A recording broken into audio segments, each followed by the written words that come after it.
Hi guys, welcome to the mysterious 369 tarot. कैसे हो आप सभी? उम्मीद है आप सभी बहुत अच्छे होंगे और अपनी लाइफ में आगे बढ़ रहे होंगे। सो गाइस, मैं हाजिर हूँ आप सभी के सामने एक और न्यू रीडिंग लेके। और रीडिंग होगी करंट फीलिंग्स, करंट एनर्जीज़ के लिए। देखें कि इस वक्त आपके पर्सन की एनर्जीज़ क्या हैं आपके लिए, इस वक्त वो आपके बारे में क्या सोच रहे हैं, कैसा फील कर रहे हैं, उनके फीलिंग, इमोशन, थॉट्स क्या हैं। सो ये एक journal, timeless and collective reading है। आप इसे जब मर्जी देख सकते हो, आपको हेल्प करेगी। और अगर आप उससे पर्सनल रीडिंग लेना चाहते हो तो स्क्रीन पर व्हाट्सएप नंबर दिए गए हैं, आप उस पर कांटेक्ट कर सकते हो। सो देख लेते हैं क्या एनर्जीज हैं आपके पर्सन की। Be positive guys.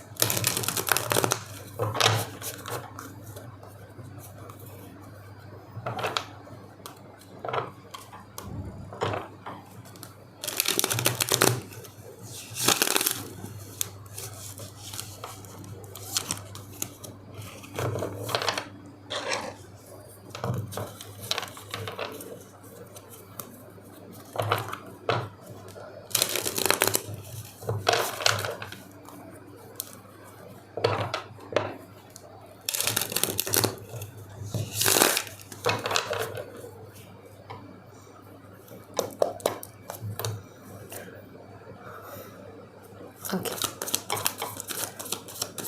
Please universe guide कीजिए हमारे व्यूवर जिस पर्सन के बारे में सोच रहे हैं, उस पर्सन की करंट फीलिंग, इमोशन, थॉट्स क्या है हमारे व्यूवर्स के लिए।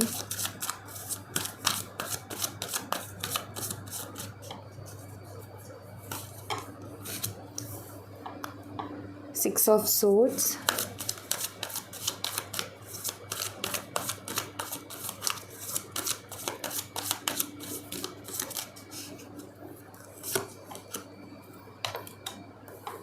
Nine of wands,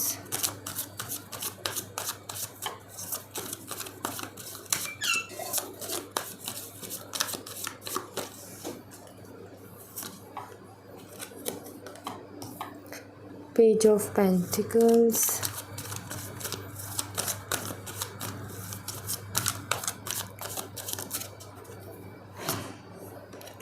five of wands,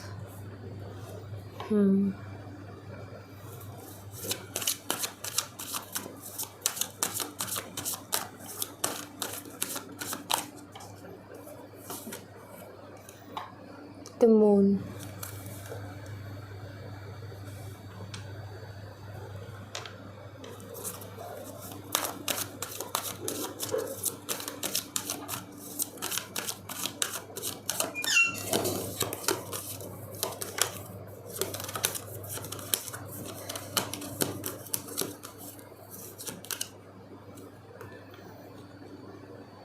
temperance,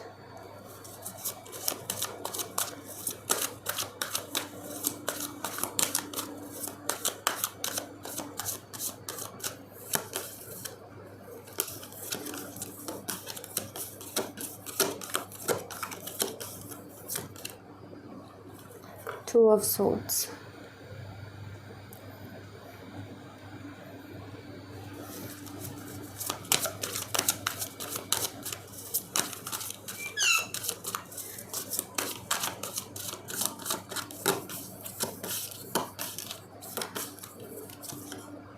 Knight of Pentacles, bottom of the deck से नाइन ऑफ कप्स की एनर्जी है।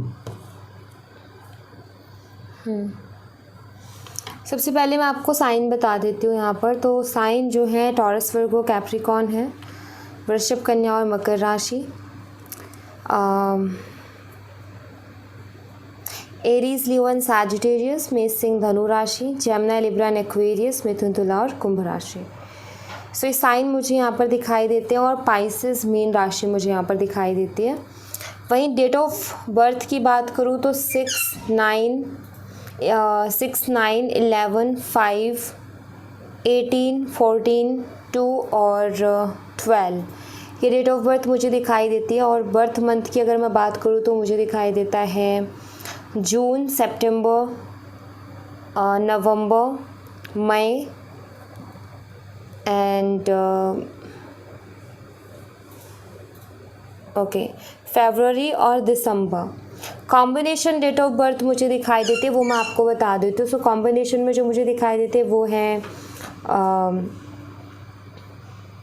5 मई, ठीक है, 14 मई भी हो सकता है, एंड 23 मई।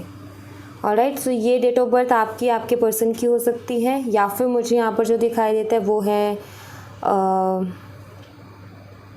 9 सितंबर, ओके, 18 सितंबर और 27 सितंबर, ठीक है, ये डेट ऑफ बर्थ हो सकती है। उसके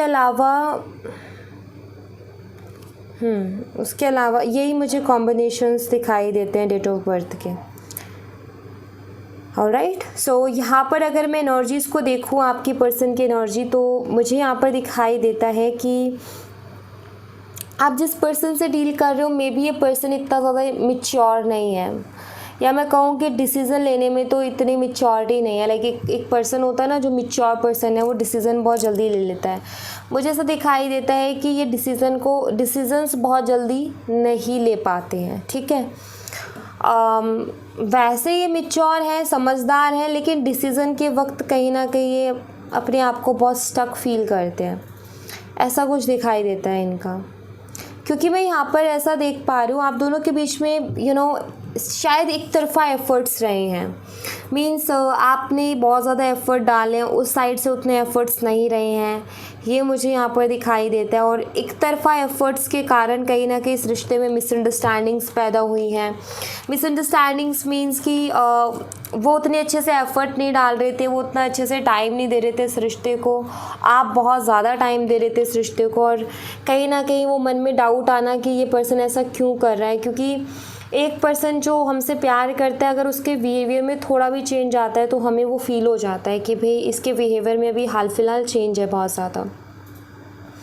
तो मैं यहाँ पर ऐसा देख रही हूँ कि कहीं ना कहीं ये जो आपके सवाल जवाब इनके बहुत रहे होंगे कि ये टाइम नहीं देते, एफ़र्ट नहीं डालते कनेक्शन में, कनेक्शन के बारे में उतना नहीं सोचते हैं। जस्ट उनकी तरफ से तो ये कि चल तो रहा है तो ठीक है, चलने दो जैसा चल रहा है, बट कुछ भी उनकी तरफ से ऐसा एक्शन नहीं आता जो कि ये बताए कि वो इस रिश्ते को लेकर के बहुत इंटरेस्टेड है या वो इस रिश्ते को आगे बढ़ाना चाहते हैं। सो इस वजह से क्या है कि आप दोनों के बीच में ऐसी कन्वर्सेशन हो जाती है, मिसअंडरस्टैंडिंग्स हो जाती है, डाउट आ जाते हैं, ये मुझे दिखाई देता है, जिसके कारण कहीं ना कहीं आप दोनों के बीच में आर्ग्यूमेंट्स भी बहुत ज़्यादा हो जाते हैं। और हो सकता है कि अभी कोई बहुत बड़ा आर्ग्यूमेंट हुआ आप दोनों के बीच में, जिसके बाद से आप दोनों की बातें बंद है, ना तो वो आपकी तरफ स्टेप ले रहे हैं और ना आप उनकी तरफ स्टेप ले रहे हो। ऐसा मुझे दिखाई देता है कि चीज़ें बहुत स्टक हो गई हैं, एनर्जीज़ बहुत ज़्यादा स्टक हो गई हैं। यहाँ पर मुझे कुछ लोगों के लिए ऐसा भी दिखाई देता है, मे बी आप दोनों हस्बैंड एंड वाइफ हो एंड आपकी मदर इन लॉ की तरफ से प्रॉब्लम्स बहुत होती हैं और हमेशा आपके हस्बैंड या आपकी वाइफ जो है मदर की साइड लेती हैं या फैमिली का साइड लेती हैं। आपके सपोर्ट में उनका कोई भी वो नहीं आता है और इसके चलते कहीं ना कहीं आप दोनों के रिश्ते में बहुत इफ़ेक्ट हो रहा था। इससे आपके रिश्ते में बहुत ज़्यादा प्रॉब्लम्स हो रही थी। तो ये क्लैशेस की वजह से या मैं मतलब ये जो कलेश हो रखा था, ये जो चीज़ें हो रही थी, इस वजह से मुझे ऐसा लगता है कि आज की डेट में या आज के टाइम पे आप दोनों सेपरेशन में हो, बिकॉज आपके लिए चीज़ें बहुत ज़्यादा मुश्किल हो रही थी वहाँ पर। सो मुझे वो वाली एनर्जी भी यहाँ पर मिल रही है कि एक ही तरफ से एफ़र्ट, एक तरफ से पूरे रिलेशनशिप की रिस्पॉन्सिबिलिटी उठाई जा रही है, दूसरी तरफ से कोई मतलब ही नहीं है, दूसरा पर्सन जो है वो कोई कदम ही नहीं बढ़ा रहा, उसकी तरफ से कोई एफ़र्ट ही नहीं आ रहे। तो ये सारी जो चीज़ें ना, इनकी वजह से मुझे एक प्रॉब्लम यहाँ पर दिखाई देती है। ठीक है, अभी यहाँ पर मैं आपके पर्सन की एनर्जी को देखूँ तो मुझे ऐसा दिखाई देता है सबसे पहले तो कि आपके पर्सन खुद अभी मुझे परेशान दिखाई दे रहे हैं। मुझे ऐसा दिखाई देता है कि आपके पार्टनर का कोई ना कोई कार्मिक टाइम इस वक्त चल रहा है। कहते हैं ना बुरा वक्त चलना, तो वो बुरा वक्त मुझे दिखाई देता है क्योंकि इस कार्मिक टाइम, इस बुरे वक्त की वजह से ये सबसे दूर होते जा रहे हैं। क्योंकि ये कार्मिक टाइम ना ऐसे ऐसे चीज़ें क्रिएट कर रहा है ना लाइफ में कि ये ना चाहते हुए भी लोगों से दूर हो रहे हैं। सो कार्मिक मुझे यहाँ पर एनर्जी मिल रही है, कार्मिक एनर्जी। मैं यहाँ पर ऐसा देख पा रही हूँ कि आपके जो पर्सन है ना, वो कहीं ना कहीं सोचते हैं उनको आप ये कह सकते हो कि उनको रियलाइज़ भी हो रहा है। यहाँ पर ये भी मुझे दिखाई देता है क्योंकि वो उन सब चीज़ों को देखते हैं जो पास्ट में हुआ, अपने खुद के एफर्ट्स को भी देखते हैं कि उन्होंने कितने लिए, मतलब बहुत सोचते हैं, मुझे दिखाई देता है। और अभी हाल फिलहाल तो परेशान है। क्यों? क्योंकि कहीं ना कहीं आपके साथ ये कनेक्टेड है, चाहे आपसे झगड़ा हो गया हो, चाहे इन्होंने आपको कुछ भी बोल दिया हो, चाहे इन्होंने आपको सपोर्ट ना किया हो, बट कहीं ना कहीं आपसे कनेक्टेड है। इमोशनली एक कनेक्शन है। यहाँ पर 2 ऑफ कप्स की एनर्जी आ जाती है जो कि मुझे बताती है कि पर्सन आपके लिए इमोशंस रखते हैं, ये पर्सन आपके लिए फीलिंग्स रखते हैं। अभी आपसे इनकी बात नहीं हो रही, सेपरेशन में हो, तो ये चीज़ इनको परेशान कर रही है, ठीक है। और मुझे ऐसा भी दिखाई देता है, ये कार्ड कहीं ना कहीं ये भी बताता है कि इनका समय भी ठीक नहीं चल रहा, क्योंकि कोई भी चीज़ इनकी लाइफ में अच्छी चल नहीं रही है, प्रॉब्लम्स आ ही रही हैं, चाहे वो कैसे भी करके आएँ बट आ रही हैं। और प्लस में यहाँ पर ये कि अभी हाल फिलहाल करंटली दिखाई देता है कि आपके पर्सन आपके बारे में सोच रहे हैं, पास्ट में जो हुआ उसके बारे में भी सोच रहे हैं, आपके साथ एक इमोशनल अटैचमेंट है उनको, आपके लिए फीलिंग्स हैं, आपके साथ वो रहना चाहते हैं। और मुझे ऐसा दिखाई देता है कि वो बोले ना बोले लेकिन आप उनके लिए कहीं ना कहीं इम्पॉर्टेंट हो, ठीक है, आप इम्पॉर्टेंट हो, ऐसा दिखाई देता है। यहाँ पर मैं देख रही हूँ कि आपके पर्सन कुछ चीज़ों के लिए सॉरी बोलना चाहते हो और हो सकता है ये आपको बहुत जल्दी आके सॉरी भी बोल दें, ठीक है। अब थोड़ी सी स्टक एनर्जी तो बेशक है, एक्शन तो इतना कुछ खास दिखाई नहीं दे रहा, बट हाँ ये थॉट्स हैं साथ ही के साथ कि कुछ चीज़ों के लिए सॉरी फील करते हैं, कुछ चीज़ों के लिए इनको ऐसा लगता है कि गलत हो गई है मेरे से, ये खुद परेशान है तो ये सॉरी बोलना चाहते हैं, ये आपसे माफ़ी मांगना चाहते हैं, ये मुझे दिखाई देता है। आप इन्हें बहुत सुंदर लगते हो, आपकी तरफ, आपकी ब्यूटी की तरफ ये अट्रैक्ट है बहुत ज़्यादा। फिज़िकल अट्रैक्शन मुझे दिखाई देती, फिज़िकल मीन्स लाइक मैं ये कहूँगी कि लुक्स की तरफ बहुत ज़्यादा अट्रैक्ट है, ठीक है। आप इन्हें बहुत सुंदर, बहुत प्यारे से लगते हो, ठीक है। और यहाँ पर है 2 ऑफ सोर्ड्स की एनर्जी जो कि मुझे बताती है कि ये माफ़ी मांगना चाहते हैं, लेकिन आपके पर्सन ये सोच रहे हैं कि जो इतना बड़ा आर्गुमेंट हुआ हम दोनों के बीच में, उसके बाद में जो है मुझे अभी रुकना चाहिए या मुझे माफ़ी मांग लेनी चाहिए, ठीक है। तो थोड़ा सा ना ये देखो, यहाँ भी पेंटिकल है, यहाँ भी पेंटिकल है, लेकिन यहाँ पर एक्शन नहीं है, इधर स्टक एनर्जी आ गई है। तो ये माफ़ी तो मांगना चाहते हैं लेकिन समझ में नहीं आ रहा कि अभी मांगूँ कि ना मांगूँ, वक्त अभी सही रहेगा कि नहीं रहेगा, मुझे रुकना चाहिए या स्टेप ले लेना चाहिए, तो इनको समझ में नहीं आ रहा है। और जो आर्ग्यूमेंट आप दोनों के बीच में हो ना, वो भी कहीं ना कहीं इनको बहुत ज़्यादा थोड़ा लाइक डिस्टर्ब कर रहे हैं कि वो भी चीज़ें याद आ जाती हैं कि हमारे बीच में ऐसी ऐसी बातें हो गई हैं, हो सकता है आपने भी उनको कुछ बोल दिया, उन्होंने भी आपको बहुत कुछ बोल दिया हो, तो ये सारी चीज़ें भी थोड़ा उनको स्टक करती हैं, थोड़े नेगेटिव हो रहे हैं वो, क्योंकि नेगेटिव लोग हैं उनके साथ। मुझे ऐसा दिखाई देता है कि उनकी आसपास जो लोग हैं जिनकी संगति में ये हैं, वो लोग नेगेटिव हैं, शायद वो लोग ईगो से भरे हुए लोग हैं और इनको ईगो से रिलेटेड थॉट्स ही देते हैं कि भाई तुझे क्यों करना है मैसेज, तुझे क्यों जाना है आगे से, आएगी तो वो आएगी या आएगा तो वो आएगा, तू क्यों कर रही है या तू क्यों कर रहा है, लाइक ऐसे वाली एनर्जी मुझे दिखाई देती है। सो नेगेटिव एनर्जी, क्योंकि सराउंडिंग की एनर्जी नेगेटिव दिखाई देती है। सो नेगेटिव लोग भी हैं, नेगेटिव बातें करने वाले भी हैं। वही अगेन बात आ जाती है डिसीज़न की, इंसान का खुद का डिसीज़न कि मुझे क्या करना चाहिए, एंड वही बात अटक जाती है कि आपके पर्सन वैसे तो मैच्योर है बट डिसीज़न लेने में कहीं ना कहीं कई बार गड़बड़ी कर देता है। डिसीज़न लेते टाइम ये थोड़ा भटक जाते हैं, डिसीज़न लेते टाइम इतना सोच समझ नहीं पाते हैं चीज़ों के बारे में। तो ये है इनका। यहाँ पर 9 ऑफ कप्स की एनर्जी है जो कि मुझे बताती है कि आप कहीं ना कहीं इनकी विश फुलफिलमेंट हो, ठीक है। या आपको लाइक इनकी लाइफ में कोई किसी चीज़ की कमी नहीं है, सब कुछ है इनकी लाइफ में, अगर कमी है तो सिर्फ आपकी है, आपके बिना ये 9 ऑफ कप्स की एनर्जी में है, लाइक अभी भी कंप्लीट नहीं है, विश अभी भी बाकी है, लेकिन जब आप मिल जाते हो तो वो कंप्लीट हो जाती है, 10 ऑफ कप्स में बदल जाती है और वो कंप्लीशन का एहसास दिलाती है। तो मैं इस कार्ड से ये भी कहूँगी कि आपके पर्सन को अधूरापन भी महसूस होता है अभी, कि वो खुद को ऐसा महसूस करते हैं कि लाइक लाइफ में कुछ मिसिंग है, ऐसा उनको फील होता है और वो कंप्लीशन वाला एहसास नहीं होता, लाइफ में सेटिस्फेक्शन नहीं है। उनको चाहिए ये रिश्ता, एक्चुअली रिश्ता इंपॉर्टेंट है उनके लिए। एंड मुझे जहाँ तक दिखाई देता है ये पर्सन आके आपको सॉरी बोलेंगे, ये पर्सन आपसे माफ़ी मांगेंगे, क्योंकि वो करते हुए मुझे दिखाई दे रहे हैं, ठीक है। वो एनर्जीज मैं यहाँ पर देख पा रही हूँ। लेट्स सी कुछ और एनर्जीज भी देखते हैं इनकी। वेट,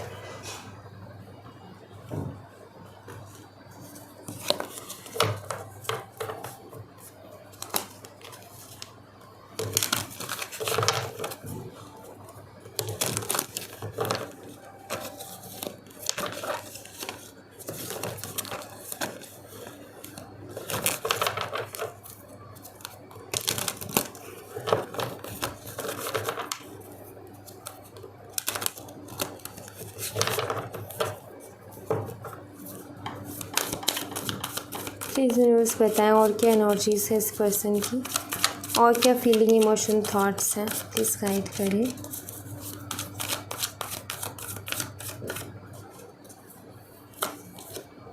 द बर्डन,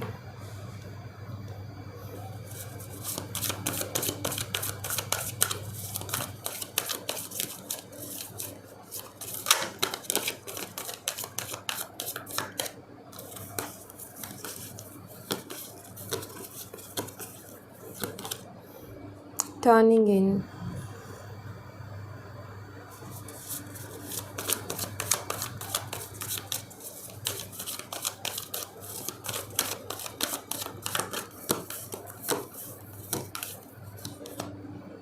harmony,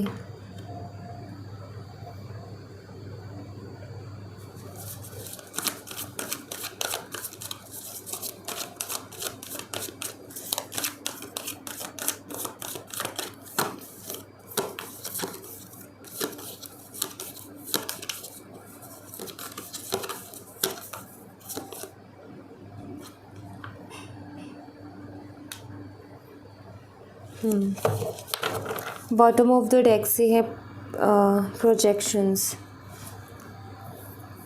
और इट्स सी यहाँ पर ना मुझे दिखाई देता है कि आपके पर्सन ना, उन्होंने बहुत कंट्रोल किया है खुद को, ठीक है। ऐसा दिखाई देता है कि जैसे कि ये जो आर्गुमेंट हुआ आप दोनों के बीच में, जो भी इशू होके आप दोनों की बातचीत बंद हुई है ना, उसके बाद में खुद को बहुत कंट्रोल किए हैं कि आपसे बात ना करें, अपनी पूरी अकड़ दिखाएं, अपना पूरा ईगो दिखाएं और ये प्रूव करने की कोशिश करें कि आप रॉन्ग हो, आप गलत हो, आपने गलत चीज़ के लिए आर्गुमेंट कर लिया, आर्गुमेंट की ऐसी कोई बात नहीं थी। लाइक इन्होंने उस चीज़ के लिए कंट्रोल करने की कोशिश की कि वो ये जता सके कि आप गलत हो, ठीक है। बट यहाँ पर अभी जो एनर्जी मुझे दिखाई देती है वो ये कि अभी इनसे इतना ज़्यादा कंट्रोल हो नहीं रहा है, ठीक है। कहीं ना कहीं ये इस कंट्रोल की वजह से हैवी फील कर रहे हैं, बर्डन में कहीं ना कहीं ये जा रहे हैं। उसी के साथ मुझे यहाँ पर दिखाई देता है ये टर्निंग इनका कार्ड, जो कि मुझे ये बताता है कि आपके पर्सन जब अपनी अंतरात्मा में झांक रहे हैं ना, जब अपने अंदर झांक रहे हैं, तो उनको भी समझ में आ रहा है कि यार कहीं ना कहीं गलत तो मैं भी हूँ। सारा ब्लेम मैं उसके ऊपर नहीं कर सकता या नहीं कर सकती, सारी गलती तो उसकी नहीं हो सकती, ताली कभी भी एक हाथ से नहीं बज सकती है। सो कहीं ना कहीं थोड़ा गलत तो मैं भी हूँ, कहीं ना कहीं थोड़ी गलतियाँ तो मेरे से भी हुई है, तो ये भी इनको फील होता है। और फिर अगेन वो बर्डन, ये बर्डन किस वजह से, बर्डन इसी वजह से है क्योंकि पहले तो कंट्रोल किया, ठीक है। आपको पसंद करते हैं बट अपनी अकड़ में कंट्रोल किया, उसने इनको परेशान किया, जिसकी वजह से इनको ये हैवी एनर्जी आई। फिर उसके बाद में जब थोड़ा सा गुस्सा शांत हुआ या थोड़ा सा वो ईगो शांत हुआ, तब इन्होंने अच्छे से आराम से सोचा। देन उसके बाद में इन्होंने ये भी सोचा कि कहीं ना कहीं गलती मेरी भी रही है, सारी गलती उसकी है ही नहीं, तो वो भी एक बर्डन। दूसरी चीज़, मेन चीज़ यहाँ पर ये है कि इन सब चीज़ों की वजह से, इन दो चीज़ों की वजह से ये हो गए बहुत ज़्यादा डिस्टर्ब, ठीक है। इन दो की वजह से हो गई एंजाइटी क्रिएट, फ्रस्ट्रेशन क्रिएट। अब इंसान क्या होता है, एंजाइटी और फ्रस्ट्रेशन कोई नहीं चाहता अपनी लाइफ में, सब चाहते हैं पीस, सब चाहते हैं सुकून। सो कहीं ना कहीं वो मेंटली डिस्टर्ब होना, ओवर थिंकिंग करना, बहुत ज़्यादा सोचना, जिसकी वजह से बहुत ज़्यादा परेशान हो जाना, बर्डन वाली एनर्जी ऑलरेडी है। सो बर्डन होगा, इट मीन्स वो फिज़िकल, मेंटल, हर तरीके से इंसान टायर्ड होगा। सो यहाँ पर अभी क्या हो रखा है, इनको चाहिए सुकून, इनको चाहिए पीस, इनको चाहिए शांति, इनको चाहिए हैप्पीनेस। ऑलराइट, सो यहाँ पर मुझे दिखाई देता है कि आपके जो पर्सन है अभी हाल फिलहाल पीस चाहते हैं, कोई टेंशन नहीं चाहते, कोई लड़ाई झगड़ा नहीं चाहते, कोई बहसबाजी नहीं चाहते हैं, ये कहीं ना कहीं सुकून चाहते हैं। अभी हाल फिलहाल ये सुकून ढूंढ रहे हैं, पीस ढूंढ रहे हैं, ये मुझे यहाँ पर दिखाई देता है। ऑलराइट। सो यहाँ पर किसी ने कुछ नहीं किया, बस यहाँ पर ये है कि इन्होंने अपने आप को ज़्यादा परेशान कर लिया। अगर बात होती, बातचीत करते, आराम से हो जाती चीज़ें क्लियर, लेकिन वही ना बात का बतंगड़ बना के, राई का पहाड़ करके, और इन्होंने बहुत ज़्यादा चीज़ों में प्रॉब्लम क्रिएट कर ली। तो ये वही एनर्जी है इनकी कि लाइक अब ये खुद मुझे बहुत ज़्यादा परेशान और ऐसा दिखाई देता है कि ये अब पीस ढूंढ रहे हैं अपनी लाइफ में। ऑलराइट, सो ये है। और मुझे यहाँ पर ऐसा दिखाई देता है कि नेक्स्ट मंथ में सेकेंड वीक में पर्सन आपसे कांटेक्ट कर सकते हैं और आपसे माफ़ी मांग सकते हैं। ठीक है, ये मुझे दिखाई देता है। ऑलराइट, सो या thank you so much guys. ये थी आप लोगों के लिए एक छोटी सी रीडिंग। आई होप आपसे रेजोनेट की हो, आई होप आपको पसंद आई हो। रेजोनेट की हो तो मुझे बताना ज़रूर कमेंट बॉक्स में। पसंद आई हो तो लाइक ज़रूर करना, चैनल को सब्सक्राइब करना मत भूलना। मैं मिलती हूँ आपसे नेक्स्ट रीडिंग में, तब तक अपना ख्याल रखें। Bye bye, take care, see you again.